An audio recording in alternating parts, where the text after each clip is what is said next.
And these structures of the diencephalon is symmetrical. So that the cerebrum, there are two cerebral hemisphere.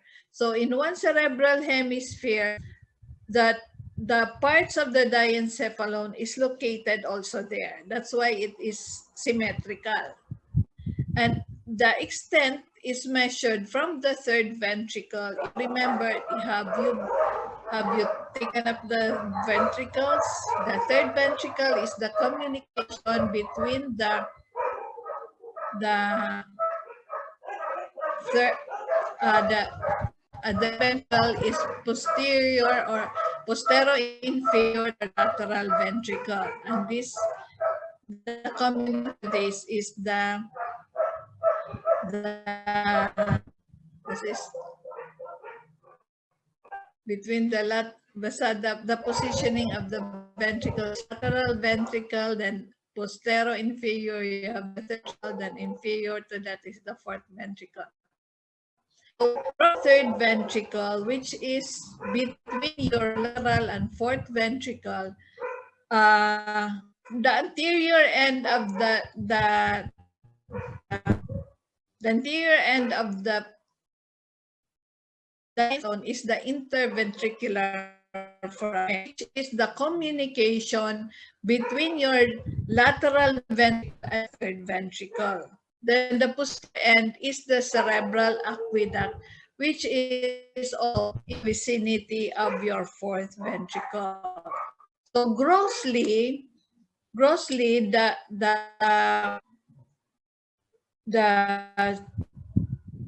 diencephalon is described as two surfaces. There are surfaces. You have the inferior surface. This is the only surface that is exposed in an intact brain. So in an intact brain, you have the two cerebral hemisphere. It is found on the inferior portion of the intact brain. And this is the only portion of the diencephalon which can be seen. And what are the parts that are seen here? You have the hypothalamus, the optic chiasm, the infundibulum with the tuberosinium, and the mammary. So basically, the part of the diencephalon that will be seen only will be the hypothalamus. Then you have the superior surface. This is covered by fornix, which is a fibrous structure which is found on the superior portion of the diencephalon and found also beneath the this is the corpus callosum, the fornix there. So the fornix will come from the hippocampus of your temporal lobe. It will arch posteriorly because the fornix will go down towards the superior surface of the diencephalon. Then this fornix will reach the base of the fourth structure of the diencephalon. The thalamus occupies the highest space, the highest portion.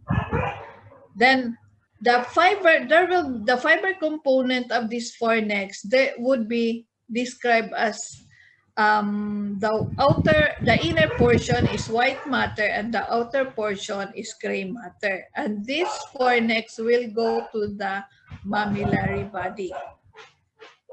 Then the superior surface is actually formed by the roof of the third ventricle, which consists of ependymal layer, which is an epithelial layer lining the ventricle, and you have the thalacoroidea of the third ventricle, which is a fold of pia mater.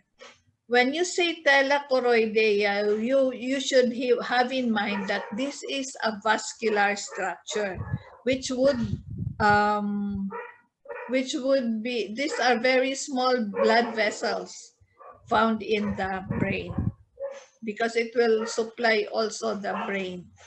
Then you have the choroid plexus of the third ventricle. Remember, your choroid plexus produces the CSF. And here, the choroid plexus here, which is the most abundant, found in the third ventricle. Oh no, it's in the lateral ventricle because it is the biggest ventricle. Then on the lateral surface, this will be bounded by the internal capsule, which is a nerve fiber that connects the cerebral cortex with other parts of the brainstem and the spinal cord. So you have the internal capsule. This is a white matter, and it is a nerve fiber which will be sort of brain connections to your brainstem and your spinal cord. Then on the medial surface would be the lateral wall of the third ventricle. Now, the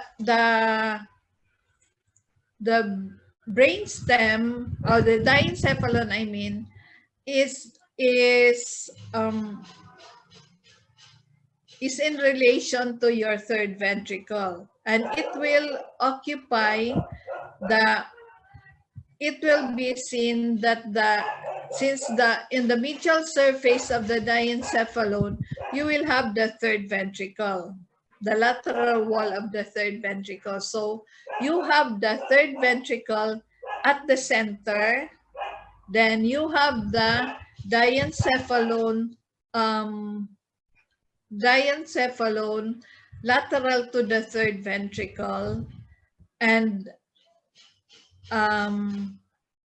so you can see that the diencephalon is capping or surrounding the third ventricle.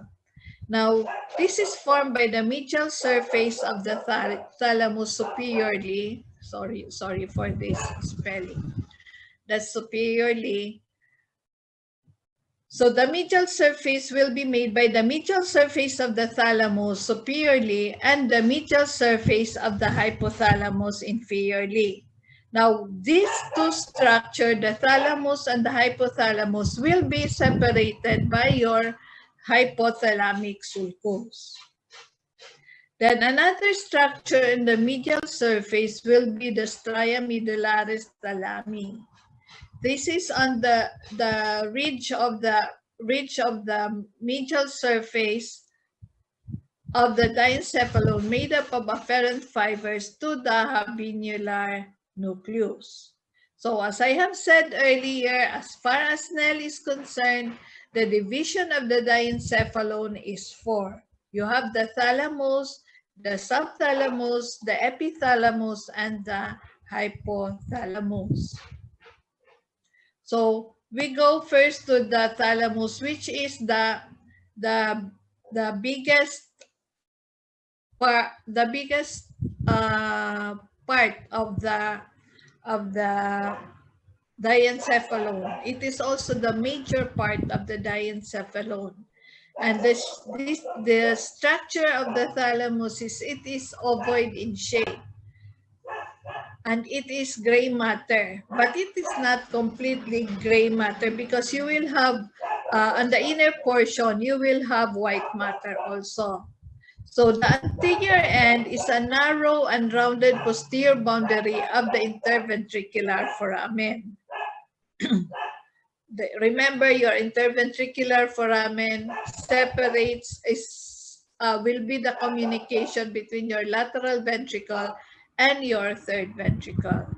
Then you will have the lateral geniculate body, which is the nuclei for vision, found on the anterior aspect of the lateral portion of the pulvinar. Then the posterior end, you will have the expanded pulvinar overhanging the superior colliculus and the brachium. Now, the general function of the thalamus is it serves as a stealth station to all main sensory system, that is vision, audition, balance, touch, taste, but not olfaction. So that this that is, it does not include the main sensory system of olfaction. This is located in the superior portion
Okay, sorry for the interruption.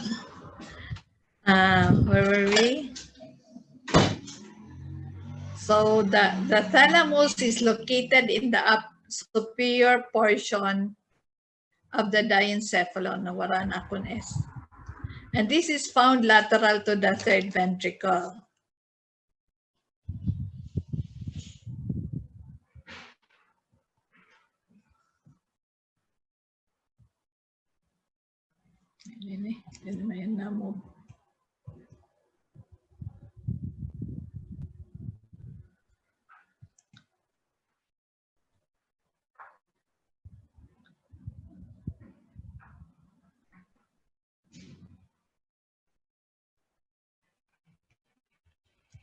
Nawala na ako.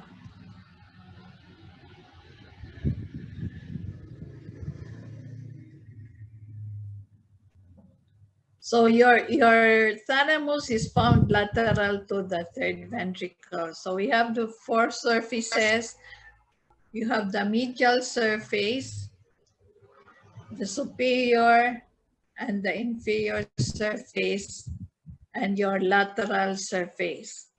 Now your thalamus is subdivided into by your internal medullary lamina. So you have the different parts of the thalamus. You have the stratum sonale, which is a thin layer of white matter covering the superior surface of the gray matter. Wait, papamilgon ko pa na akong power na akong pointer.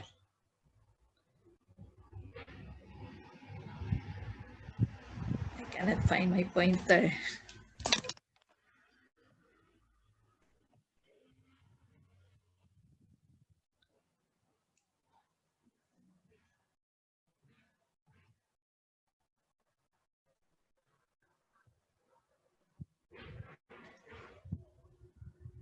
Then there are two laminas, an external and internal lamina. Now this medullary lamina will divide especially the internal medullary lamina, which is a vertical sheet of white matter, it will divide the gray matter of the thalamus into medial and lateral halves. So you have it here.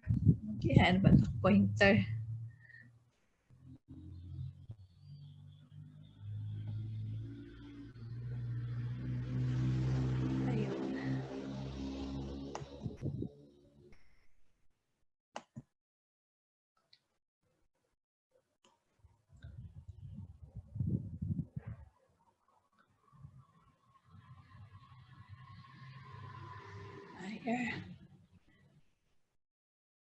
You have the external medullary lamina, which is a thin layer of white matter covering the lateral surface of the thalamus, whereas your internal medullary lamina is a vertical sheet of white matter dividing the gray matter of the thalamus into medial lateral halves, and anterior superiorly it splits, forming three divisions. So it's in my illustration later on at the end of the topic of your. This is the internal medullary lamina, dividing your thalamus into your anterior, medial, and lateral portion. Now, each subdivision or part has group of thalamic nuclei. So on the anterior part, you have one nuclei, which is the anterior thalamic nuclei. Now, this has connections with the hypothalamus, the cingulate gyrus, and the mammillary nuclei through your mammellothalamic tract. So you have your nuclei connected to each other by fibers forming a tract. Now, these anterior thalamic nuclei control the emotional tone, the behavior or the drive, and also recent memory. Now, the medial part nuclei, so meaning on the medial side of the internal medullary lamina, you have the dorsomedial nuclei, which has connection with the prefrontal cortex, the hypothalamic nuclei, and other nuclei. You have this function by integrating large variety of sensory information, including your um, including your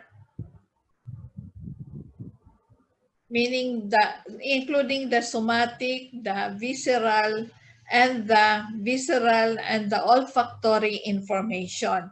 If you remember earlier, I said that all sensory, all senses will be covered by your thalamus except olfaction.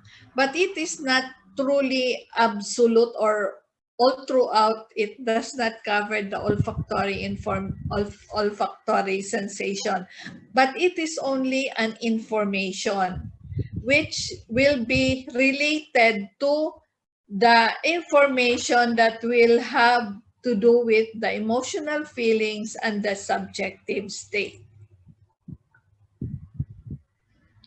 Then you have the lateral part of the nuclei found on the lateral part of the thalamus. This is divided into dorsal or ventral tiers, or meaning to say, when you say tiers, it is a structural layer, or it is, kumbaga, in building, mga floors. And the way it is arranged, it is like arranged in a stairs. So you have a dorsal and ventral tiers. So this makes up the arrangement of the nuclei on the on the on the lateral part of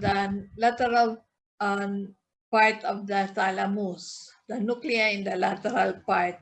So you have three nuclei in the dorsal tiers.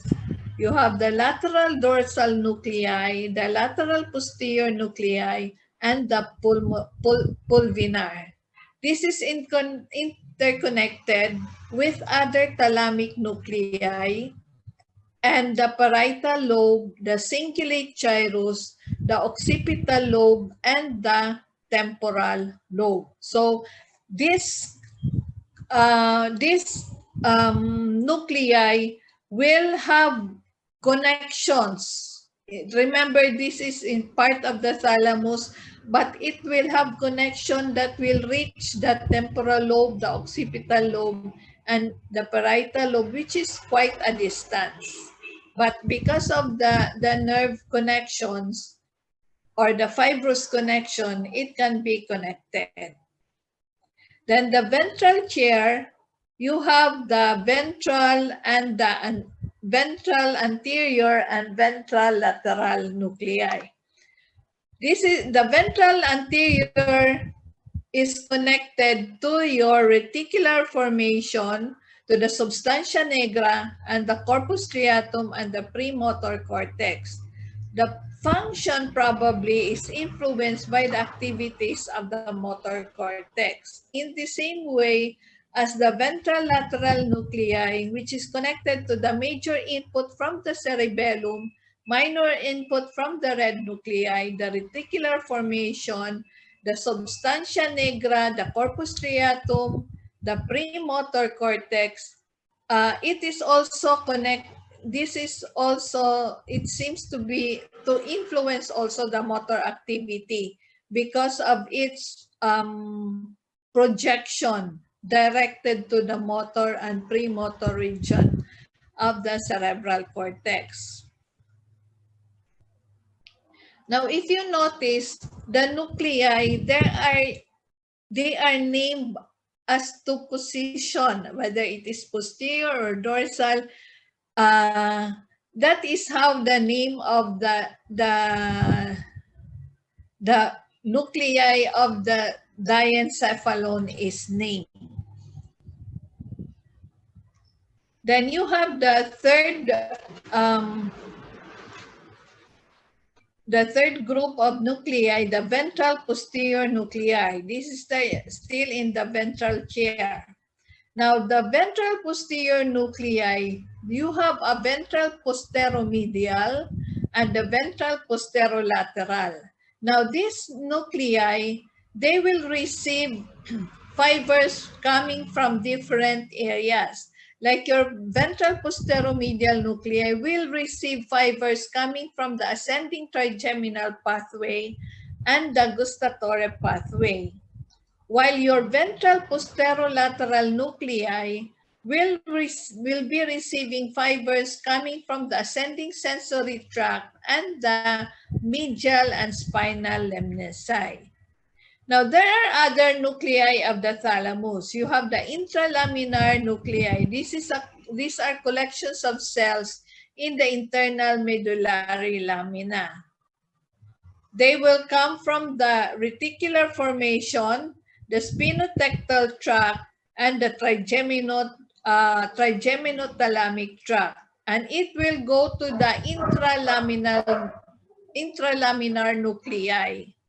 And from the intralaminar nuclei, it will communicate with other thalamic nuclei, and finally communicate with the cerebral cortex and the corpus striatum and the caudate and lentiform nucleus. Now, the function of your intralaminar nuclei is to influence level of consciousness and alertness of individual. So you can see that the thalamus has something to do with the level of consciousness and how alert we can be.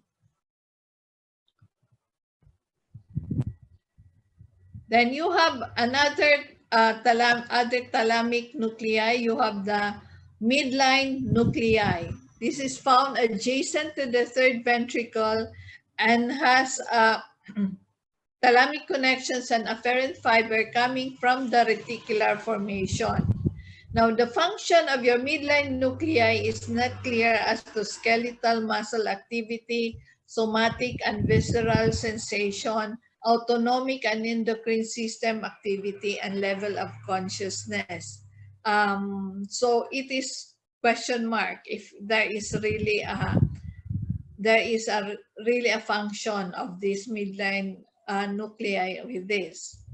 Then you have the reticular nuclei, which is an afferent fiber coming from the cerebral cortex and reticular formation.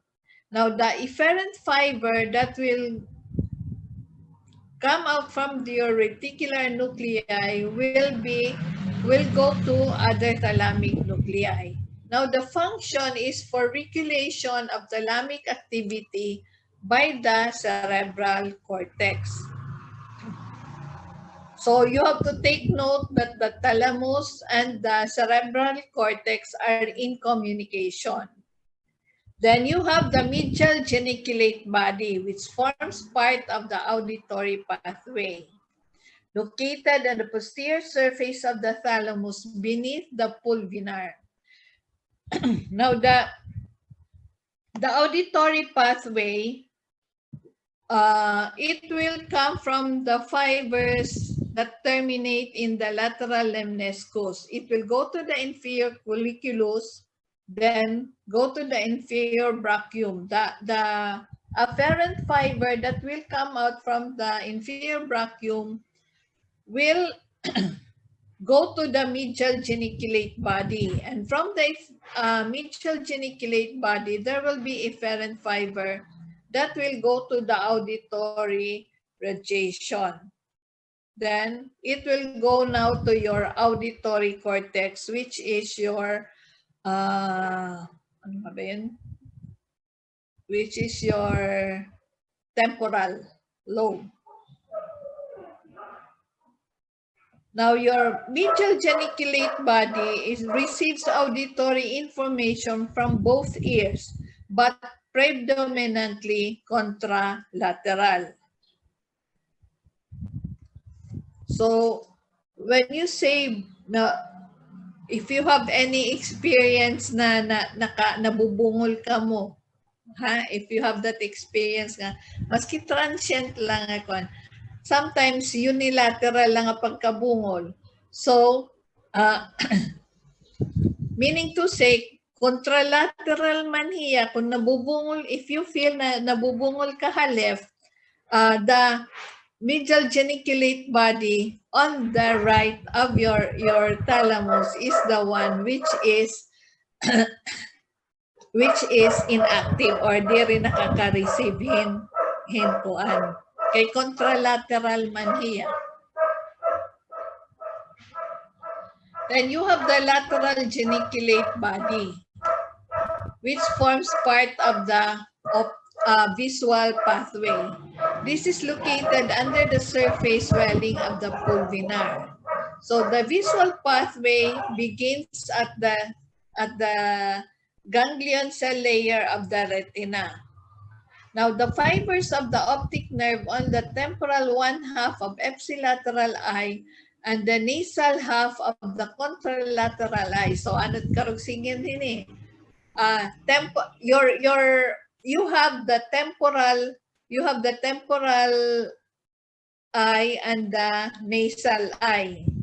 Itimo mata natutunga ito, didi temporal and nasal. So, temporal one half of the ipsilateral. So same side, kung alit mo vision, temporal and ipsilateral kanhin nasal half of the contralateral. So bali, an imo pag nagdudungan pagkita nimo ito. So ganito. Ipsilateral temporal nganhin nasal half and contralateral, nasal half of the contralateral. Adi. Sugad ngayon. Can you get me? So bali ang vision nimo ito yang akuan. Ito nga itim nakikitaan ito. An adi diwat diha an ipsilateral of your left eye and nasal half of your contralateral eye. Nangkangka mo. So ipsilateral, let's say it is if you are seeing the vision, nahatag ka imuhan signal, ang temporal half of ipsilateral eye. So kung baga aadiha left nga imo nakikita, ipsilateral eye and left eye, tapos nasal half and contralateral eye. So han imo right eye, nasal half. So do you get it? Huh?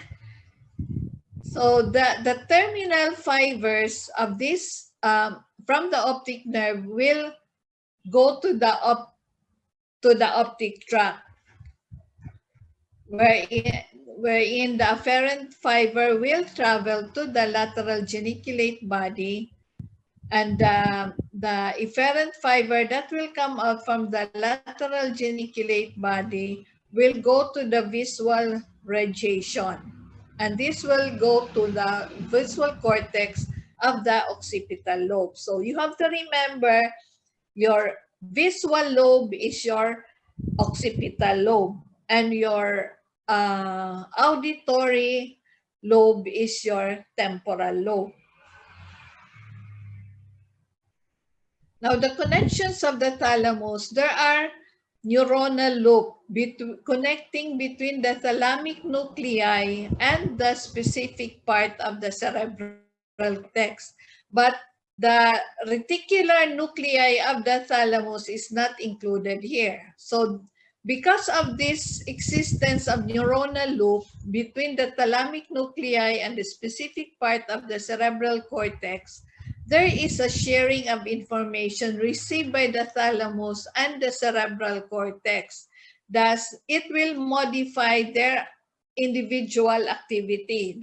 The activity of the cerebral cortex will be modified by the thalamic nuclei, and in the same way, the activity of the thalamic nuclei will be modified by the cerebral cortex.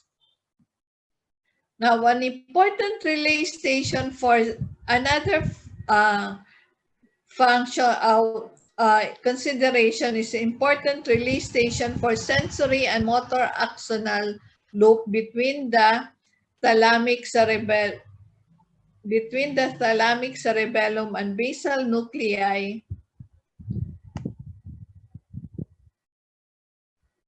which function for normal voluntary movement. So you have the cerebellar, rubrothalamic, cortical pontocerebellar loop. So these are relay stations for sensory and motor axonal loop.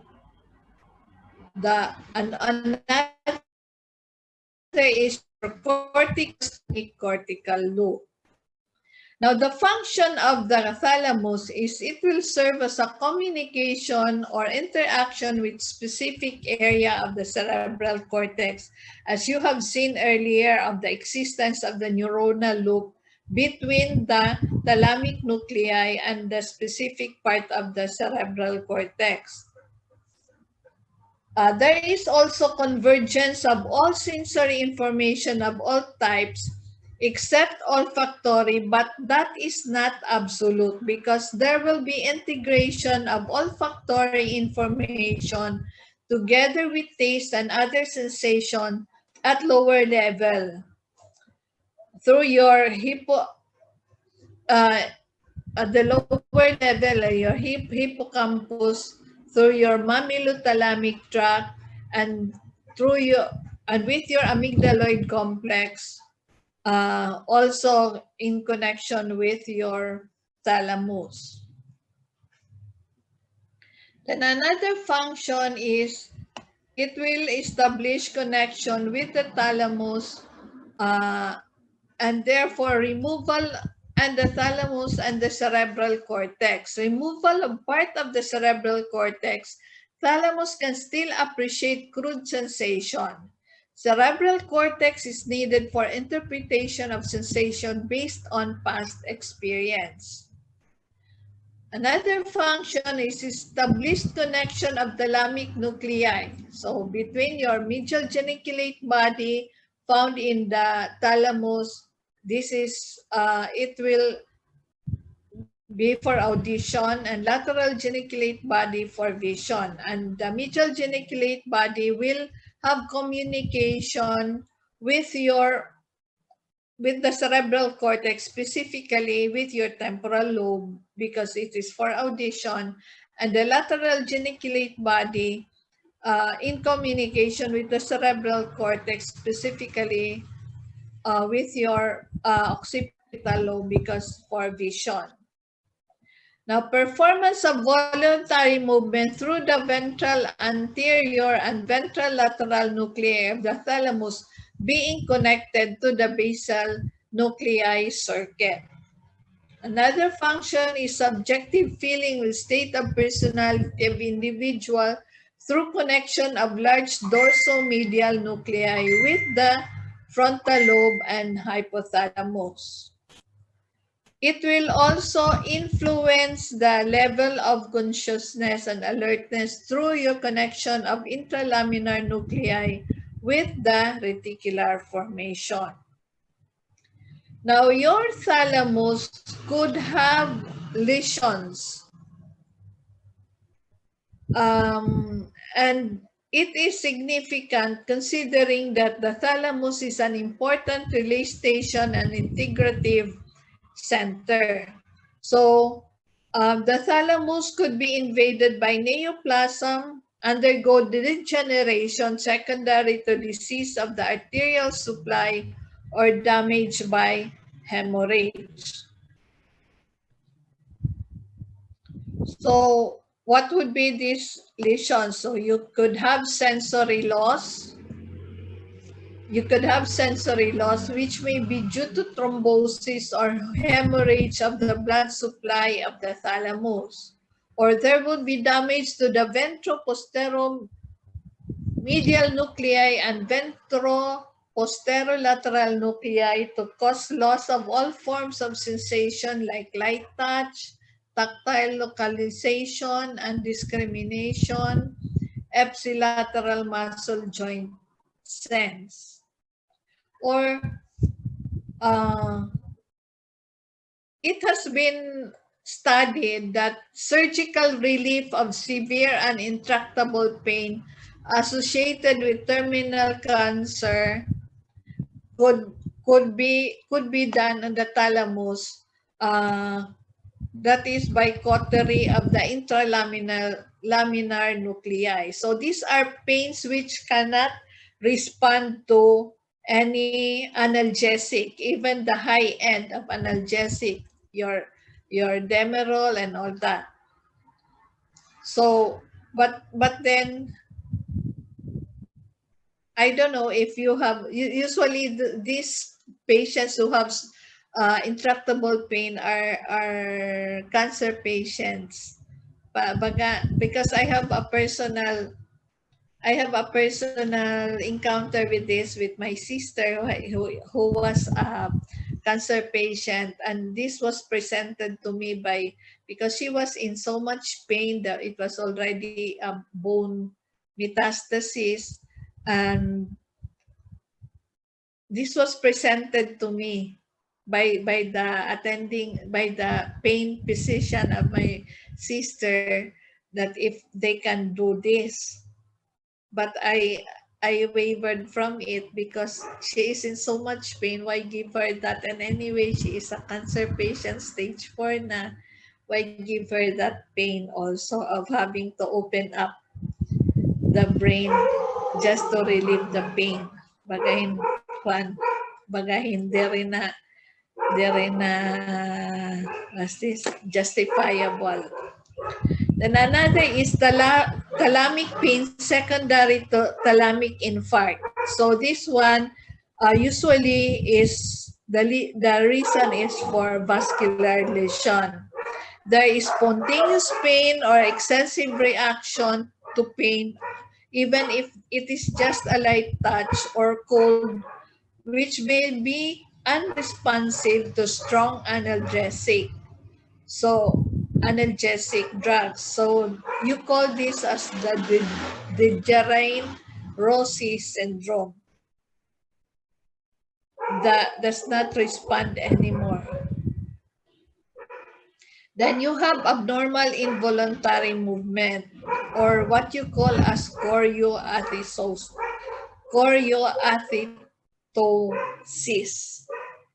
with ataxia secondary to vascular accident, which could be purely affecting the thalamus or associated with lesion affecting the caudate and lentiform nucleus. I'm sure that those among you who are PT, who are um, PT you have been PT student, you are registered, I think, yan na. You have met this term, the chorioathetosis with ataxia. And I don't know if you even have met a patient with this, because because they have involuntary movement, abnormal involuntary movement. They will seek for physical therapy.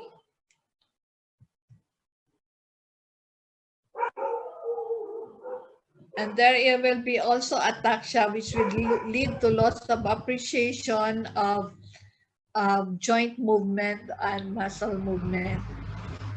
Then you have a very specific condition, which is only found in lesions when there will be a lesion in the thalamus. You have what is called as the thalamic hand. This is a bizarre abnormal posture in patient with thalamic lesion, and it only affects the hands. So it will present with the wrist, which is pronated and flexed. So it will be like this. Then the metacarpophalangeal joints are flexed also, and the interphalangeal are extended. So makuri ada. So you just as per description of the thalamic hand. This is your wrist, it is pronated and flexed. Then the metacarpophalangeal joints, it is this one. is also flexed, but the interphalangeal joints, this one, is extended. So, kumbaga nasugadit here. How do you makuri makuan kay normal man kita. Now we go now to the epithalamus. This is just a small portion of the diencephalon, posterior to the third ventricle, between the thalamus on each side of the cerebral hemisphere. Now there are four components of the epithalamus. You have the pineal body or your pineal gland, the habenular trigone, the stria medullaris, and the epithelial roof of the third ventricle.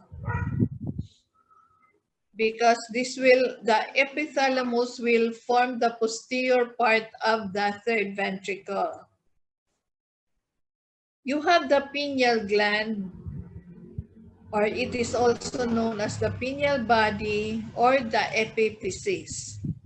This is just a small cone-shaped body attached to the roof of the third ventricle in the region of the posterior commissure. There will be a network of richly vascular connective tissue, trabeculae, in the mesos of which are glial cells and pinealocytes. So the cells of your pineal gland are known as your pinealocytes. Now, pinealocytes are neurosensory photoreceptors which lost its photoreceptor segment and its synaptic process by evolution, but become permanently secretory cell but remain indirectly photosensitive. So even if it has lost the neurosensory photoreceptor, it is still photosensitive but indirectly. Now the pineal body or the pineal gland has pineal secretions. You have biogenic amine serotonin, which follow a circadian rhythm due to photic input. So you have to remember that the character of your pinealocytes, although it does not have the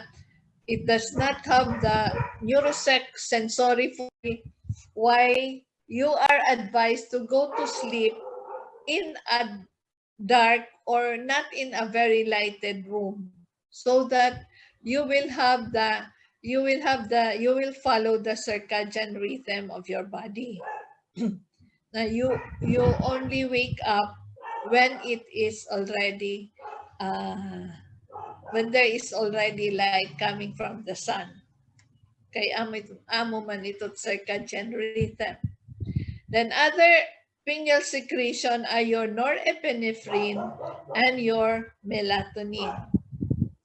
Now there are also some secretion of the hypothalamus which will act with your epithalamus. These are additional hypothalamic peptide secretions which will find its way into the epithalamus also. You have your thyrotropin releasing hormone, your luteinizing releasing hormone, and your somatostatin. Then another part of your epithalamus, you have the habenula. This consists of small medial and large lateral nucleus. The nuclei receives the terminals of the stria medullaris. Nuclei also gives origin to the habenulo-interpeduncular tract or fasciculus retroflexus, which terminate in the interpeduncular nucleus and certain reticular nuclei. Then another part of your epithalamus is your stria medullaris. This is a complex bundle composed of fibers arising from the septal of the body temperature. I don't know among you nurses if you have encountered fever in the ward in which the patient does not respond to analgesic. So what you will tell the doctor that this patient does not respond to analgesic. So sometimes the doctor would order injectable paracetamol. I'm sure you have encountered this experience. So this could be perhaps because the hypothalamus cannot anymore control the body temperature. Uh, wa, I don't know if you have heard that term na thalamic fever. That is very uncontrolled body temperature. You cannot give it you cannot make the temperature level go down. And also another function, general function, is organization of goal-seeking behavior. So there are some, this probably explains why the behavior of these serial killers. They have probably something is wrong with their hypothalamus why they go into this bizarre behavior.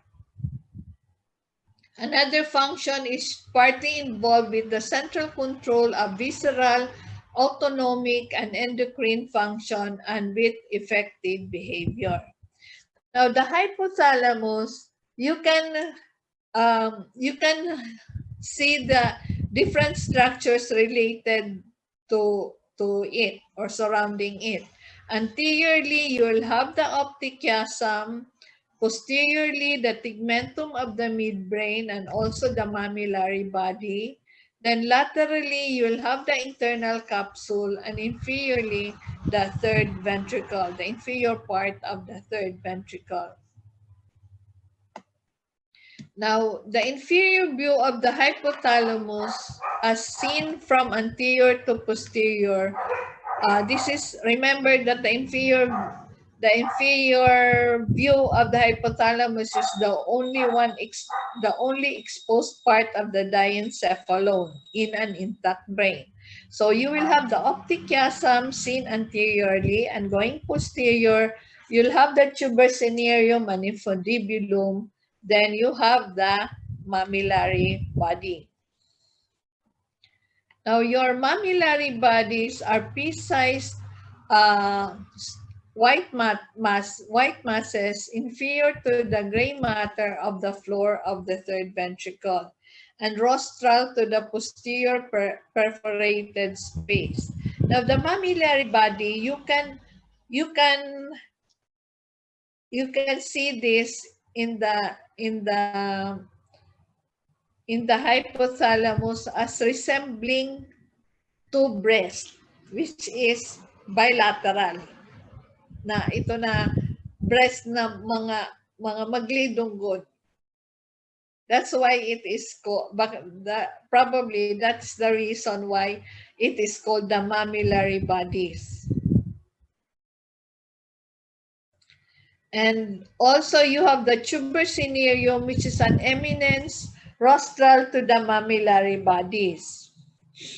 These are structures which can be significantly seen in the laboratory when we will have the laboratory already.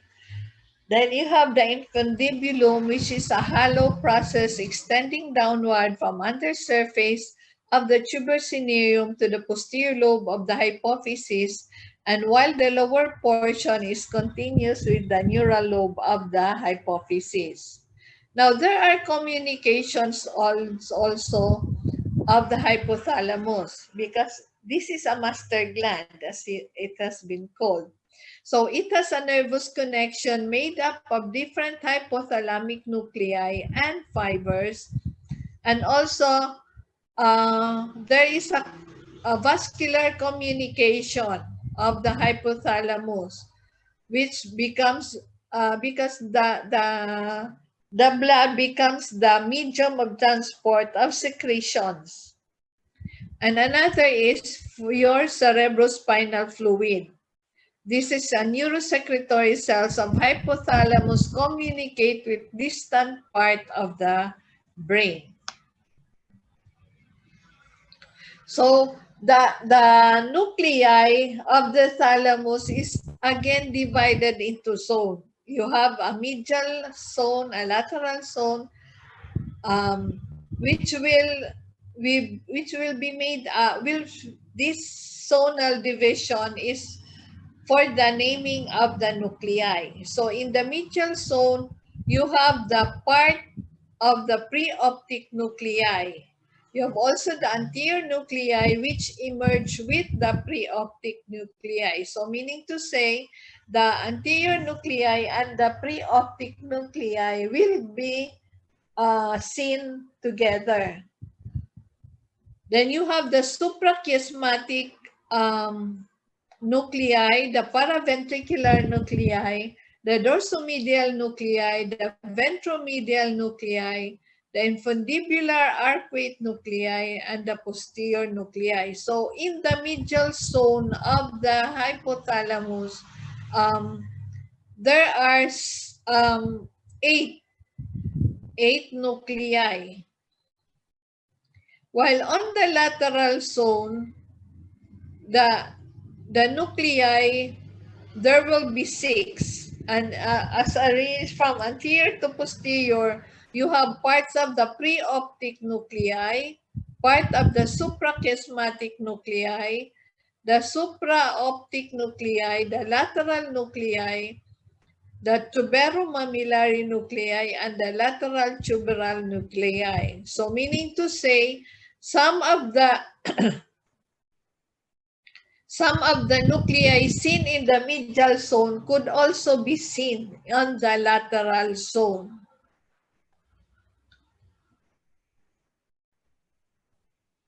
Then the nuclei could be classified into an anterior group, a lateral group, a middle group, and a posterior group. In the anterior group of nuclei, you have the paraventricular nucleus, which are sheets of cells lying close to the lining of the third ventricle. Then you have also the supraoptic nucleus, which lies above the optic chiasm and extends along the anterior part of the tuber cinereum and gives rise to the supraoptico-hypophyseal by way of the pituitary stalk. Then you have the lateral group of nuclei, which includes the lateral part of the tuber cinereum. Then you have the middle group of nuclei. There are 2 nuclei in the middle group. You have the ventromedial hypothalamic nucleus, which are oval mass of cells anterior to the mammillary body and posterior to the supraoptic nucleus.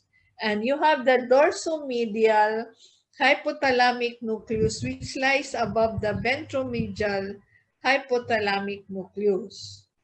Then you have the posterior group of nucleus, which cells lie above and immediately anterior to the mammillary body. So the reference points for this, we can say that it will be the mammillary body. In the positioning of the nuclei will be in relation to the mammillary body. Now, there aside from the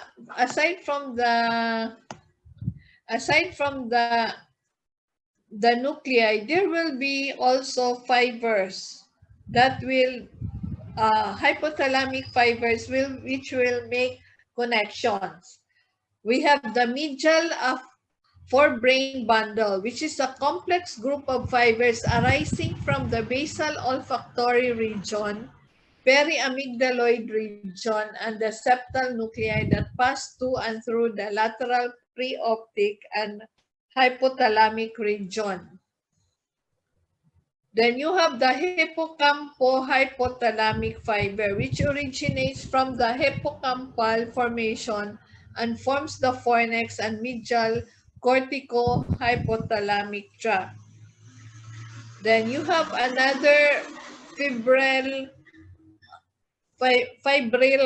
hypothalamic connection, your amygdalo-hypothalamic fibers, which arise from the different parts of the amygdaloid nuclear complex. So from the name of these hypothalamic connections, you can see from the name itself where it will originate and where it will end. So for your amygdalo-hypothalamic fiber, this will be the fibers that will come from the amygdaloid nuclear complex.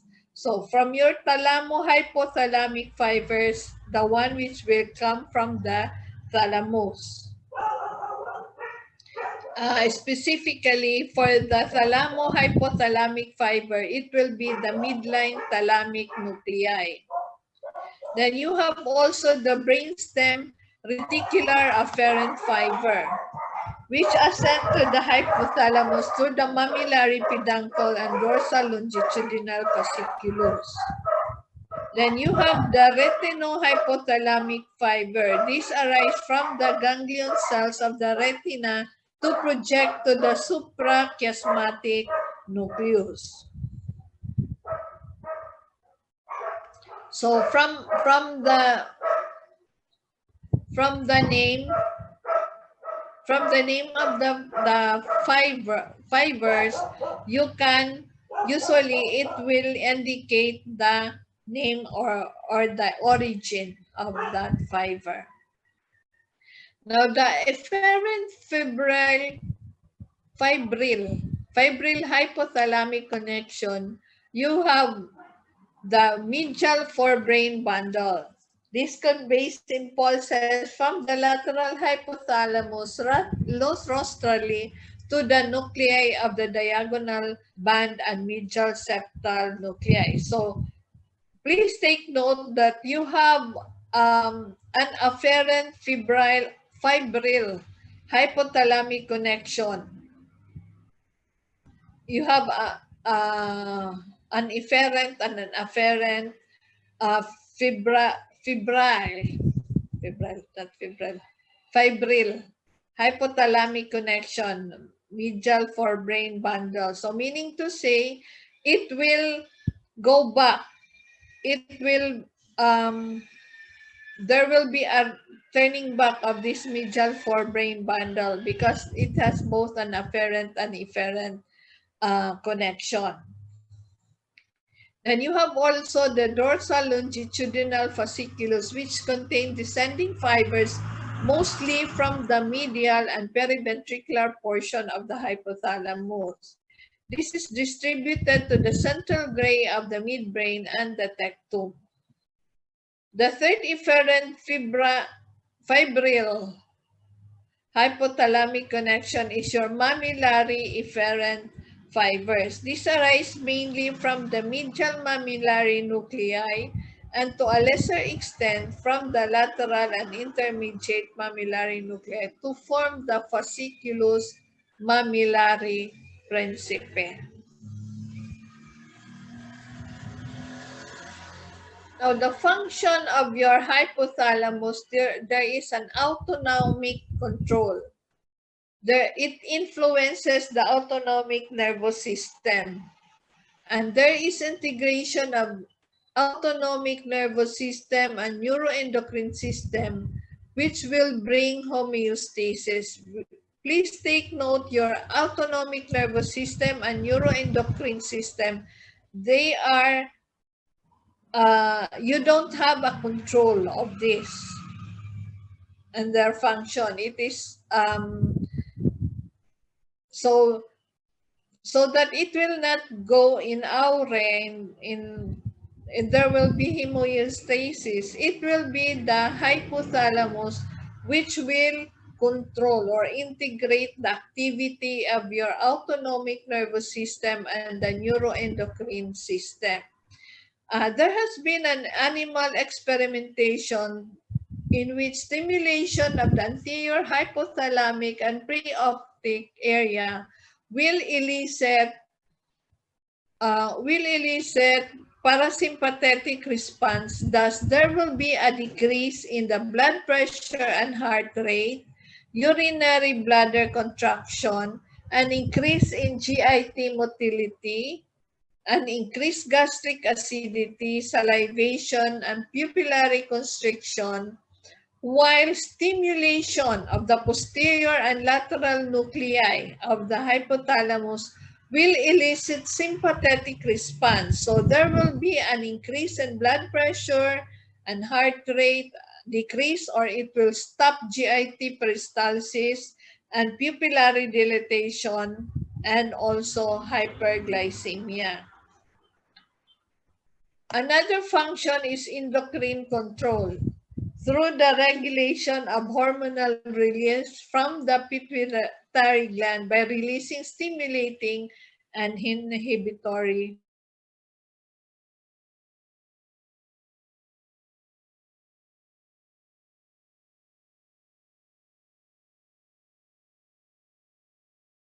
is a diuretic, antidiuretic hormone, and oxytocin plays a role in the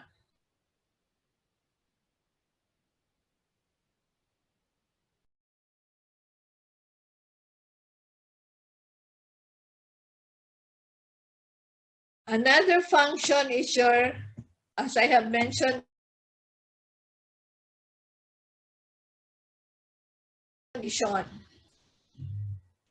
Heat loss is regulated in the anterior portion of the hypothalamus, wherein stimulation will lead to vasodilatation of cutaneous blood vessel and lead to sweating when there will be heat loss. And heat preservation is regulated by the posterior portion of the hypothalamus, wherein stimulation will lead to vasoconstriction of cutaneous blood vessel, inhibition of sweating, and shivering, leading to heat production of muscle. So you can see that for temperature regulation, there it will be on the location of the thalamus, which is responsible for heat loss, for heat preservation, will be specific on the hypothalamus. And also there will be regulation of food and water intake.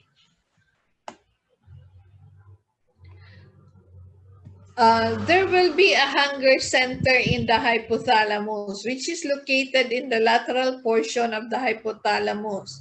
And its destruction will lead to anorexia and ultimately loss of weight. So if the hunger center will be afflicted or affected, there will be a destruction of the hunger center, so there will be anorexia.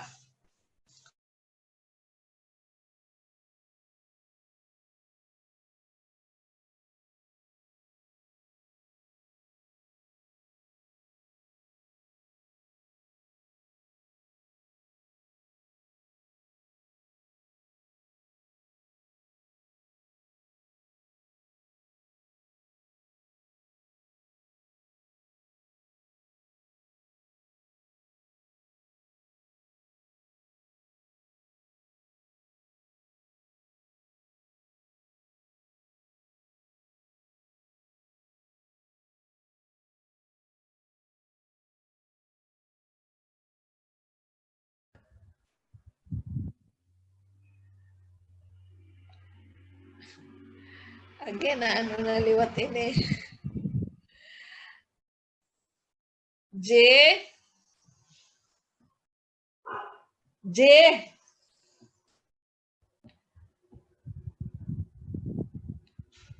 Anay ha? Jack!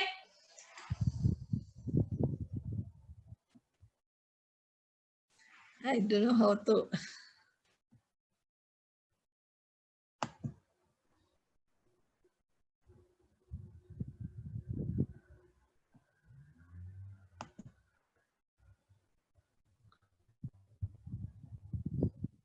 Okay, nada.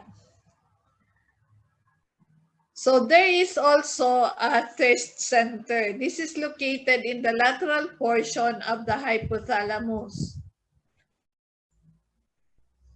So you take note, because the hypothalamus regulates the food and water and intake, there are centers in the hypothalamus which is in charge so that there will be a normal functioning, so that when you when you reach your hunger, when you stimulate the hunger center is stimulated, you will feel that you have the need to eat.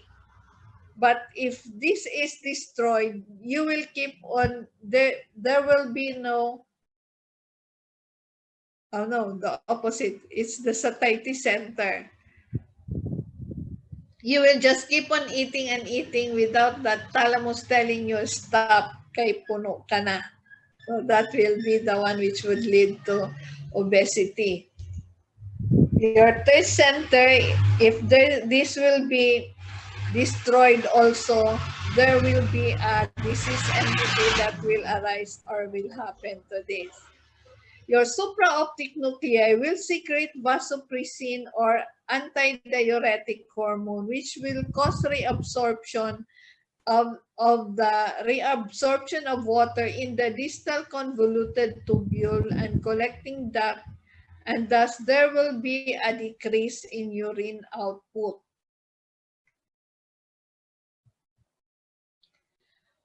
Now, the control of circadian rhythm is brought about by the control of the hypothalamus with the reticular activating system and the limbic system.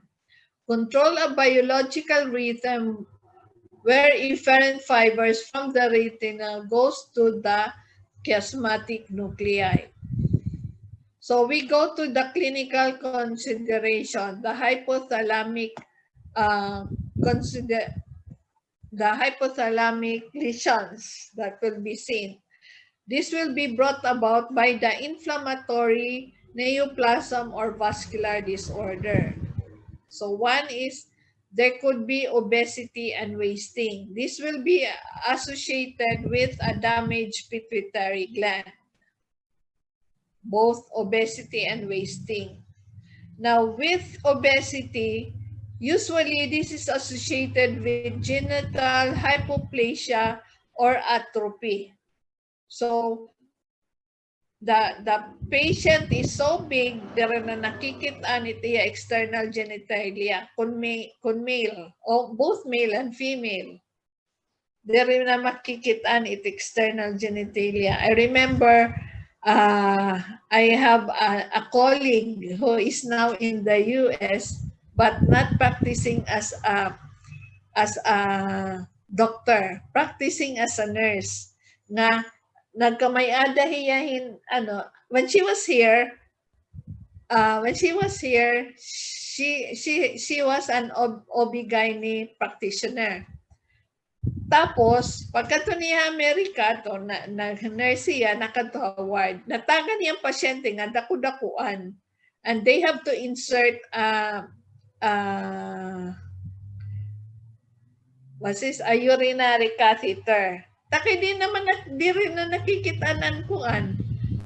And di rin man because the patient was so big. So, nagamit niya ang iya paging obstetrician din Philippines, pagiging doktor niya, nga hiyaan naka-insert hadto nga urinary catheter blindly, kumbaga kay tungod nga nagmatambok man hinduro. Another hypothalamic lesion is your sexual disorder. There could be a sexual retardation. So, Usually, sexual disorder nakikitaan ini, may express ini when the person will reach puberty. So, sexual retardation, there could be no development of pubic hair, or the breast will not increase in size, or there could be sexual precocity. So, kumbaga, negative ganin positive ini sexual retardation super mahinhin dere makuan na with regards to sexual expression na atras. Pero sexual precocity amol what ini ang mga pikat. So this could be a sexual disorder which could be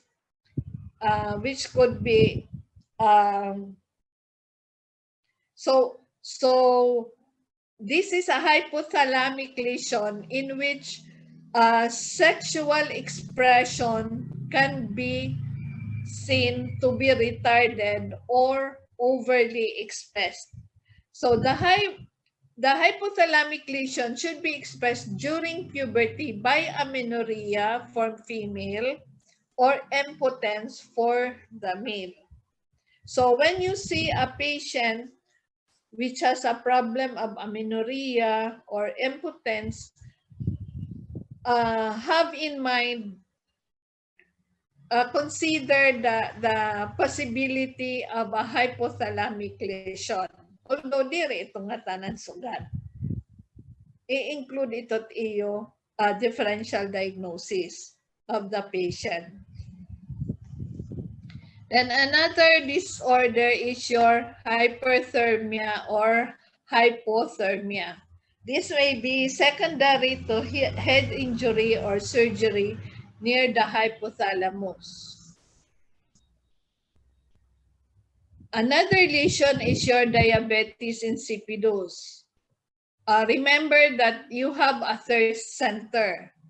Now, this is the diabetes insipidus is brought about by secondary lesion in the supraoptic nuclei or interruption in the nervous pathway to the posterior lobe of the hypophysis. This manifests as extreme thirst and drink large amount of fluid. So for this large amount of fluid, it could be retained in the body to cause an edema because the kidney cannot anymore, is not fast enough to excrete the fluid that has been taken in, because there is an abundant intake of fluid to relieve the thirst. Now, what is done? This is managed to increase the urine output. So medication is given, diuretics will be given, but it should be that the urine should have a low specific gravity.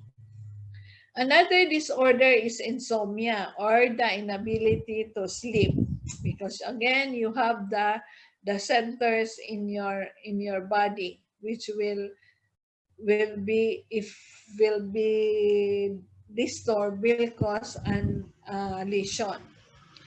Then you have emotional disorder. This manifests unexplainable weeping, laughter, or uncontrollable rage or maniacal outbursts. The one that I said is regarding the behavior of these serial killers. That there is a possibility that these serial killers could have a hypothalamic lesion. And if you have a friend who whips and he whips so easily or laughs so spontaneously seemingly without any reason, singa pakutan daw, ano ka, waray ka hypothalamic lesion that you are behaving that way? Anyway, bangin ni kung saan kayo ni mo dere ko would not understand. With regards to to the hypothalamus, you have in your book, you open your book, there's a table there which has a summary of the hypothalamic regulatory mechanism, in which the functions is, it's a table with the functions, the afferent fibers will, the this function will come from, and the integrative areas. This is very you look, I did not just put it in my PowerPoint, because anyway, so that you will be forced to open your books. This the title of the table is Summary of the Hypothalamic Regulatory Mechanism. You will, with this table, you will further appreciate the function of the hypothalamus, and where the responses that it will give, also the nuclei which is responsible for this. And so you can browse in your book later after the lecture, because the different functions of the hypothalamus will be enumerated here, and where the integrating area will be, or where what's this? Where the fibers will arise from, or the receptors, which is responsible for this different function of the hypothalamus. What else?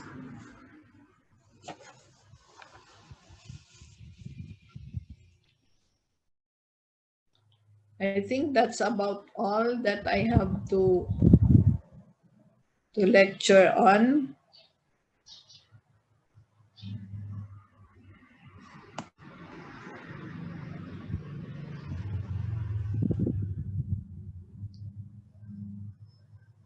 Thank you for listening, for participating in this lecture.